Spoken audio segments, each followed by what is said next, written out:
আলোকিত ব্যক্তি, যার জ্ঞান ও ন্যায় বিচার যুগে যুগে মানুষকে মুগ্ধ করেছে। আজ আমরা জানব এমনই এক অবাক করা ঘটনা, যা তার ন্যায় বিচারের মহান ব্যক্তি হিসেবে প্রকাশ করে। একদিন কুফার বাজারে এক বৃদ্ধ লোক ছুটে এলো। সে অনেক দুশ্চিন্তায় ছিল। সে চিৎকার করে বলতে লাগলো, হে মুসলমানগণ, আমার প্রিয় ঘোড়াটি হারিয়ে গিয়েছে। এটি আমার একমাত্র সম্বল। কেউ কি আমাকে সাহায্য করবে? কিছুক্ষণ পর এক অপরিচিত ব্যক্তি একটি ঘোড়া নিয়ে বিক্রি করার জন্য বাজারে এলো। বৃদ্ধ লোকটি যখন ঘোড়াটিকে দেখলো, সে অবাক হয়ে গেল।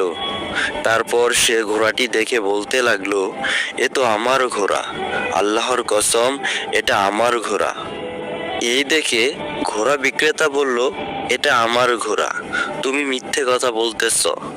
এই বলে হঠাৎ তারা তর্ক বিতর্ক করতে লাগলো।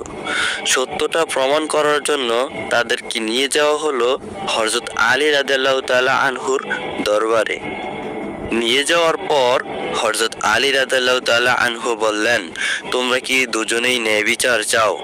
বৃদ্ধ লোকটি ও ঘোড়া বিক্রেতা বলল, হ্যাঁ, আমরা দুজনেই ন্যায় বিচার চাই।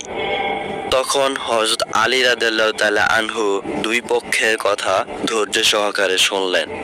তারপর বৃদ্ধ লোকটির দিকে তাকিয়ে বললেন, তুমি কি তোমার ঘোড়াটির কোনো বিশেষ চিহ্ন বের করে দেখাতে পারবে? তখন বৃদ্ধ লোকটি বলল, জি, আমি দেখাতে পারবো।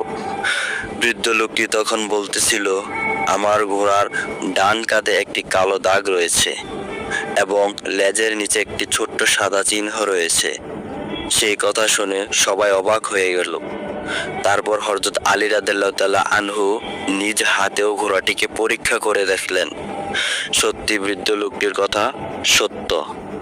হযরত আলী রাদিয়াল্লাহু তাআলা আনহু দুই পক্ষের দিকে তাকিয়ে বলল, এই ঘোড়াটি প্রকৃত মালিকের। অন্য ব্যক্তি এটি অন্যায়ভাবে দখল করেছিল। ইসলাম এমন অন্যায় কখনো সমর্থন করে না।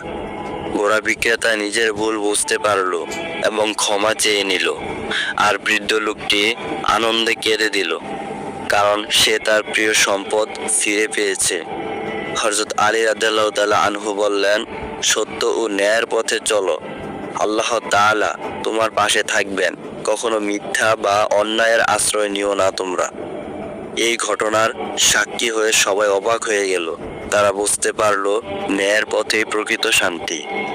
হযরত আলী রাদিয়াল্লাহু তাআলা আনহুর এমন এক মহান ন্যায় বিচারের ঘটনা আমাদেরকে কি শিক্ষা দেয়?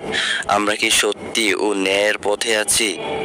মন্তব্য জানিয়ে দিন এবং ইসলামের আলো ছড়িয়ে দিতে ভিডিওটি শেয়ার করুন।